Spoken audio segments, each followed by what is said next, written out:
หลังจากต่อรองดินกันเนาะยังบ่ทันได้ตกลงกันเนาะพี่น้องทางวลากะอันได้สั่งไม้มาพร้อมกันแรกๆว่าได้ดินแล้วสิเฮ็ดอันกระต๊อบให้เพิ่นเลยพี่น้องเอ้ยเนาะกับผู้ที่ดินกันยังตกลงกันบ่ได้อยู่พี่น้องเอ้ยเนาะสบายดีเด้อสบายดีในบ้านคือเก่าเนาะก็เรื่องดินกับมันบ่เป็นมณฑลเนาะก็เลยว่ามันสิมีอันโรงกว้างโรงอันชุนสิวกันนัดเดียวหนึ่งเนาะแต่แรกว่าจุดประสงค์ของเพิ่นอยากได้เป็น20 คูณ 20แต่มันก็เลยตัวนั้นมันก็ได้แบบว่ามันแคบเข้าตัวน่ะ12อีกเนาะมันควบกว้างตัวน่ะผัด18กว้างออกทางเหนือกว้างทางใต้ผัด12 เมตรมันลวกยาวผัดว่า20 เมตรว่าสิมันข้างหนึงอีกบัดรูปข้างหนึ่งเนาะ รูป ข้างหน้านี่รูปข้างหน้าได้แต่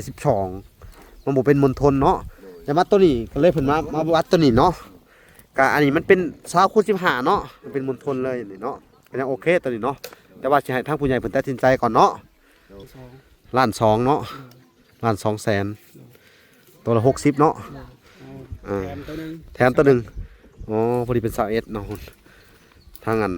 แม่ลูก4เพิ่นครับนะสิไปสัมภาษณ์เล็กน้อยพี่น้องเอ้ยสบายดีสาลีเป็นอะไรมาหับเอาไม้โดยสบายดีเข็มพรพักก็กินข้าวแล้วบ่นี่กินแล้วกินกับหยังไรกินแกงหน่อไม้นี่กะไม้นี่กะเป็นเงินเนาะของทางแม่ตู่นงเด้อแม่ตู่นงคำบุญเฮืองเด้อกับตู่บุญจันทร์เด้อคำบุญเฮืองเนาะเอาพี่น้องเอ้ยเพิ่นกะอันได้มาสมทบเกี่ยวกับชื่อดินอะไรเนาะแต่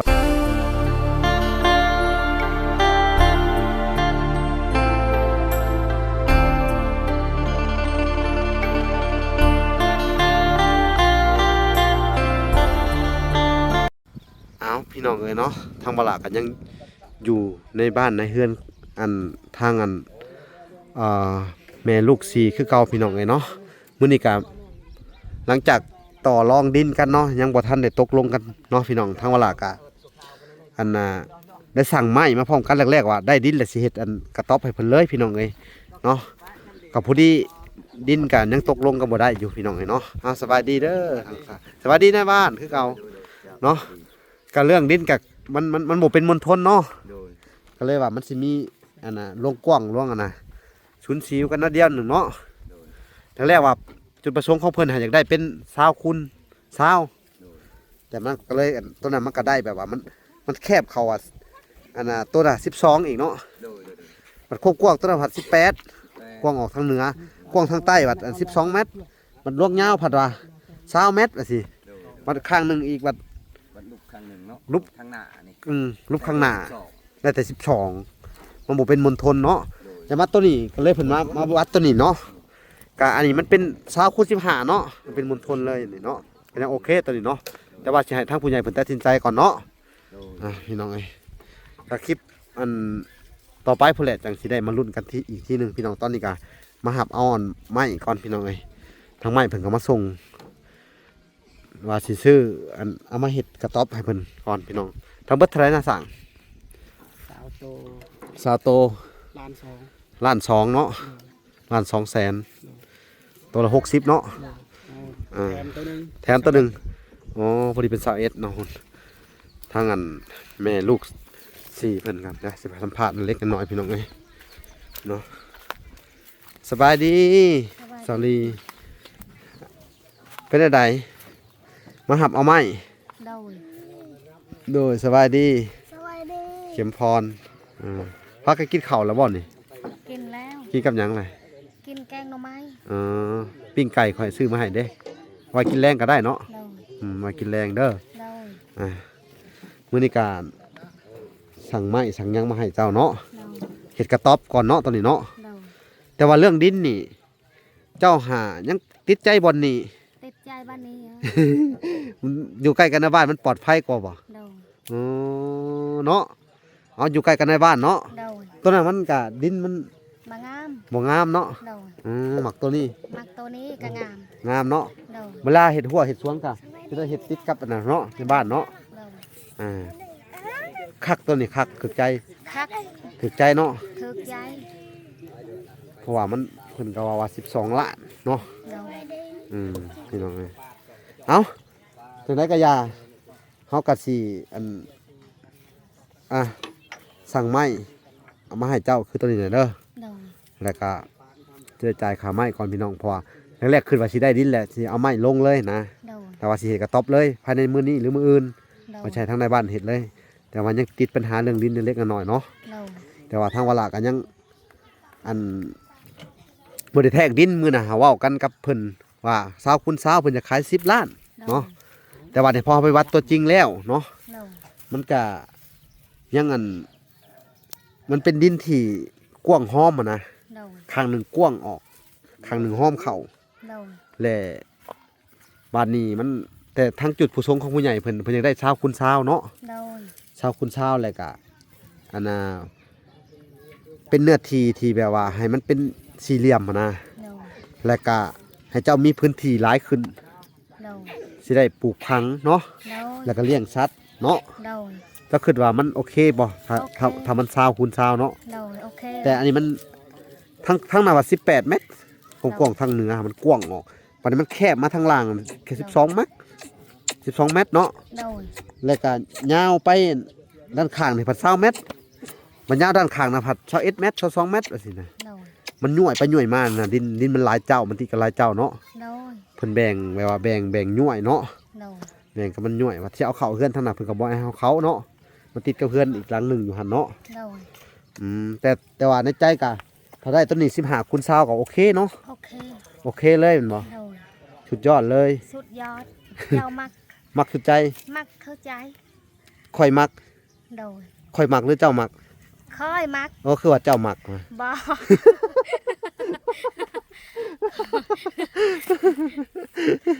เจ้ามักว่าซั่นเนาะอันนี้มันขึ้นกับเจ้าเด้อ โดย เจ้ามักข้อยก็ชื่อให้เนาะ โดย แล้วเขาสิไปถามอันผู้เพิ่นออกเงินก่อนเด้อคือทางแม่ถอนแก้วแล้วก็ทางพ่อตู้ทางแม่ตู้นํเนาะ โดย แล้วก็ทางอันแม่ตู้ USA นำแน่ทั้ง3ฐานเด้อ โดย ผู้ที่ว่าอุปถัมภ์เอ็นดูเมตตาสงสารเจ้านี่เด้อ โดย สู่ต่อไปเนาะ โดย สู่เด้อเพิ่นเป็นห่วงเจ้าเด้เพิ่นเบิ่งคลิปเพิ่นก็ม่วนนำสุเจ้าเด้อพี่น้องเอ้ยเพิ่นว่าเอ็นดูเมตตาสงสารเพิ่นว่าแสดงว่าเจ้านี่อายุจักปีเลยเราเลย30อะลีบ่ โดย เพิ่นว่าโอ้ยอันน่ะคือว่ายังอันบ่ฮอดนะหรือว่าเจ้าเป็นคนน้อยบ่ โดย โตคนน้อยซื่อเนาะแต่ว่าอายุอาจสิหลายขึ้นนะประมาณนี่30นั่นแหละเนาะ โดย แต่บางคนก็ว่าเบิ่งคลิปก็ประมาณ20นี่แหละเนาะแต่ตอนเจ้าอันได้ผัวอายุจักปีตอนเจ้าได้ผัว คอยก็ ตอนได้ผัวได้บ่อายุ ประมาณ20ปีนี่ ได้ผัว20ปี โดย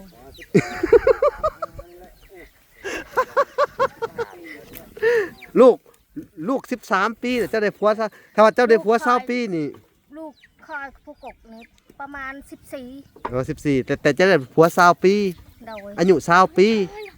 แล้วว่าลูกเจ้า13 บ่มันมาถึก มันบ่ถึกหรือได้ว่าใหม่ดูข่อยงงเบิดเลยนี่ฮะตอนจะได้ผัวหั่นครั้งแรกเจ้าอายุจักปีไปถามใหม่เอา lòng mới đệ coi chọ ba mới đệ ประมาณ12นี่เนาะ12ปี15ประมาณ15เนาะ โดย อันนี้คือเดาเอาบ่ โดย ค่อยว่าน่าเจ้าสิได้ผัวแต่น้อยข่อยเบิ่งทรงแม่นบ่ โดย อายุ13แหละแบบปวดอยากได้ผัวเลยประมาณนี้แม่นนะ โดย คือประมาณว่าเจ้านี่สิได้ผัวตั้งแต่น้อยเขาสมมุติว่าอายุเจ้า25ปีนี่เจ้าสิเอาผัวประมาณ12ปีหรือ13ปีประมาณนี้แม่นบ่ มาแล้ว ที่จริงเนี่ยอายุตัวเองนี่ฮู้บ่ยังฮู้อยู่ว่าอายุจักปี อายุคอยปะ อายุเจ้า ประมาณ18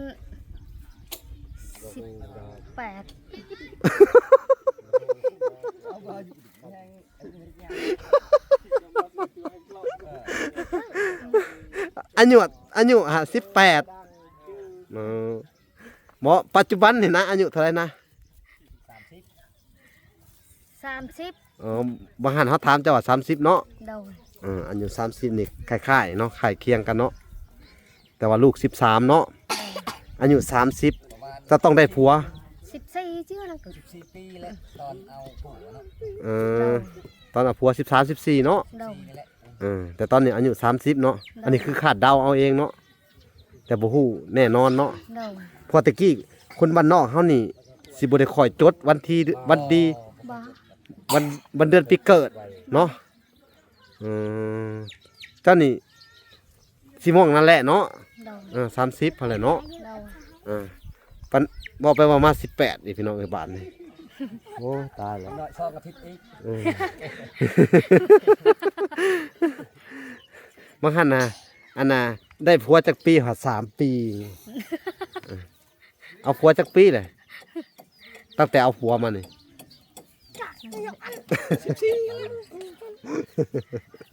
เอาว่าหยอกเพิ่นพี่น้องเพิ่นก็น่าจะได้ผัวหาอายุประมาณ14เนาะ โดย เรือ13 14ได้ผัวแต่น้อยไปพบหักกันจังได๋เมื่อกี้เว้าดู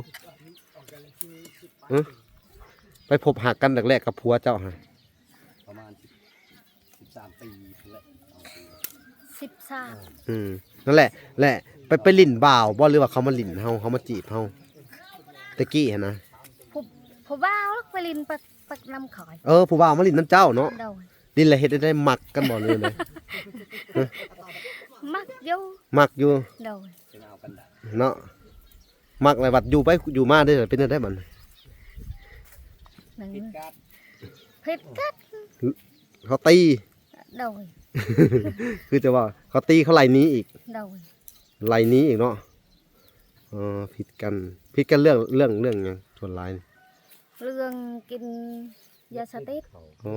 กินยาเสพติดเนาะ โดย แล้วบ่เฮ็ดเวียกเฮ็ดงานเนาะ บ่ อืม มันมาเฮ็ดเวียก เลยกินแต่ยาเสพติด กินแต่ยาสติดไปหาเงินซื้อน้ำยาสติดไปซื้อข้าวซื้อมักพริกคอยนี่แหละดาว ไปหาเงินมาได้แหละไปซื้อน้ำยาเสพติด โดย บ่เข้าใจอันน่ะหาเงินมาได้แหละไปซื้อน้ำยาเสพติดหรือว่าไปซื้อยาบ้ามากินอีหยังประมาณนี้บ่ โดยแม่นแล้ว เขาคิดว่าไปซื้อของกินน้ำยาเสพติดเนี่ย บ่ขอยบ่ได้ไปซื้อผัวคอยไปซื้อ ว่าจะไปซื้อ โดย โอ้โหเนาะว่าจะไปซื้อไปซื้อแหละเจ้าเนี่ยก็บ่ได้กินน้ำเพิ่นบ่ บ่ เห็นบ่เพิ่นกินอหย่างประมาณ เห็นแล้ว กินเห็นเนาะ โดย อื กิน ม อยู่เถียงนี่ กินอยู่เที่ยงอีก โดยจนคอยเห็นเป็นโตเป็นตา มันเป็นโตจังได ผัวคอยกินยาสติดนี่ มันเป็นโตจังได มันคอยเห็นจนกับ มันเป็นโตเป็นขาเลย โดย ยาเสพติดนี่เออเนาะเนาะ สีเหลือง ฮะ น่ะสีเหลืองสีแดงกินบ่ฮอบน่ะแก้วกินจุ่มใส่เลย สีม่วงสีก็ พี่น้องเอา ไปประมาณ หูสีมันอีกเห็นตอนเรากินนะเราเห็ดเราได้กินบ่ สีประมาณนี่แบบนี้ สีแบบนี้ โดย โอ้แม่นแล้วเนาะชัดเจนเลยเนาะ โดย แล้วเราเห็ดได้กินเราจับกินเป็นเม็ดเลยนะหรืออะไร มันซุป มันสูบ โดย มันสูบเอาเนาะ โดย กินแล้วคุ้มคั่งบ่ตีเฮาตลอดบ่ ตีเฮาตลอด ตกบ่เคือมีบ่เตะตกเถียงมีบ่ โดย ตึกตกเถียงปวดท้ายเนาะ ไม่ได้หายแล้ว อืม ช่างมันตีทิพย์ บ่โหดเนาะ โดย เจ็บบ่แต่ละเทื่อนี่ เนี่ยก็ตีขอยก็เจ็บ เจ็บเนาะ โดย แค้นแล้วจะลุกอยากได้เพิ่นมาตกเถียงเป็นธรรมดานี่ โดย มันเรื่องลิ้นๆด้วยเนาะบัดนี้ไล่หนี้อีกบัดนี้เนาะ ไงนี่ขอยก็ค่อยเมื่ออยู่บ้านพอนี่ โอ้ไล่หนี้แล้วเอาเมียใหม่อีก เมียเอาแล้วเมีย โอ้เอาตอนเจ้ายังอยู่แล้วเอากันหันอีกเอามาอยู่นํกันอีก โดย โอ้โหดห้ายลีพี่น้องเลยแสดงว่าอันเอาเมียน้อยมาอยู่แล้วก็ตีเตะเจ้า ไปนี้อีก โดย อ๋อประมาณนี้แหละพี่น้องเอ้ยชีวิตของเพิ่นก็ได้เนาะพี่น้องเอ้ยพี่น้องเอ้ยหลังจากที่อันน่ะถามเพิ่นเนาะพี่น้องก็คือเว้าอะไรเนาะเพิ่นก็สิเว้าอันบ่ค่อยเป็นคือเว้าอะไรเนาะพี่น้องเนาะเรื่องราวของอันทั้งซาวลีเพิ่นพี่น้องเอ้ยเนาะเอาพี่น้องเอ้ยเนาะขอโทษเด้อ โดย ที่ถามอันสอเจ้าเนาะเฮาก็บ่ฮู้จักสิว่าจังไดเนาะ โดย เจ้าก็เว้าลาวบ่ได้แน่เนาะเอาเฮามาเว้าเรื่องไม้กันดีกว่าบัดนี้เนาะอันนี้ก็ไม้นี่ก็เป็นเงินเนาะ โดย ของทางแม่ตู่นงเด้อ โดย แม่ตู่นงคำบุญเฮืองเด้อ โดย พ่อตู่บุญจันทร์เด้อ โดย คำบุญเฮืองเนาะ โดย เอาพี่น้องเอ้ยเพิ่นก็อันได้มาสมทบเกี่ยวกับชื่อดินให้นั่นแหละเนาะ โดย แต่ว่าอันนี้มันเพิ่นก็ได้ผากมาอัน500เนาะ โดย 550เนาะ จ้า แล้วก็ส่วนหนึ่งก็เพิ่นก็บ่ได้ซอยแต่เจ้าเด้อ จ้า เพิ่นก็ซอยซื้อข้าวให้ทางอันน่ะบ่หลาน้ำแน่เพิ่นว่าซื้อข้าวกินเพิ่นว่าเด้อ จ้า สองซอบเพิ่นน่ะแบ่งกับทางบ่แก้วน้ำเพิ่นว่าเด้อ จ้า แล้วบ่ละก็นี่แหละ อันที่ได้เอาเงินในส่วนนี้เนาะ จ้า มาจ่ายอันค่าไม้เขาเด้อ จ้า เป็นจังได๋ความรู้สึกนี่ ขอยก็ดีใจหลาย เนาะ ๆเมียนี่ มีหยัง มีใหม่นี่ มีไม้นี่ดิ เฮ็ดเฮือนนี่ขอยก็จนดีใจ ที่เฮ็ดอันเนี้ยในส่วนนี้อันน่ะปลุกกระทบก่อนเนาะ โดย บ่อนอยู่สัวข้าวก่อนเนาะ โดย ในส่วนของเรื่องของเฮือนกะข่อยเป็นข่อยไปเนาะ โดย เฮากะยังบ่ฮู้อนาคตว่าสิได้หรือบ่ได้เนาะ โดย แต่เฮากะข่อยเป็นข่อยไปแม่นบ่ โดย บ่แม่นว่าสิเอามาเฮ็ดเฮือนเลยมันก็ยังบ่มี โดย อดเอาก่อนเนาะ โดย ปัญหาหลักเฮาก็ต้องอันน่ะเบิ่งบอนเฮ็ดเฮือนเฮ็ดซ่านก่อนตอนนี้ก็ยุ่งนํเรื่องการซื้อดินนั่นแหละมันยังบ่คือเฮาเว้ากันเนาะ โดย วัดพอถ้าไปวัดที่ดินแล้วมันก็บ่ได้ซ้ำเฮาเว้ากันเนาะเฮาก็สิถามเพิ่นใหม่อีกทีหนึงเนาะ โดย ว่าซ้ำนี้พอเอาบ่อีหยังประมาณนี้เด้อ โดย เออ ขอยก็ดีใจหลาย เนาะโดยเอานั่งลงลูกนั่งลงมาพี่ ๆกูล่ะ เออพี่น้องเอ้ยดีใจหลายๆเนาะ โดย ข้อยก็ดีใจนํเจ้าเด้อ โดย ก็สิได้ดินได้ดอนแหละพี่น้องเนาะแต่ว่าติดขัดในเรื่องของอันน่ะความกว้างความยาวเนาะ โดย เรื่องแรกก็จุดประสงค์เพิ่นก็ให้เอาตาม20คูณ20พี่น้องกันในบ้านเพิ่นก็วัดคือเพิ่นก็คิดว่าดิน20คูณ20แหละเนาะ โดย แต่ว่าเฮามาวัดแทกตัวจริงมันก็บ่ได้เนาะ โดย แล้วสิถามเพิ่นใหม่อีกทีนึง โด เนาะ ย อดใจรอเด้อ โดย ได้อยู่ดอกเนาะ ได้ ได้อยู่เนาะ ขอโอ้ขอโทษด้วยขอไปจากความลาวขอโทษด้วย ก็ได้อยู่ดอกเนาะบ่เป็นหยังเนาะ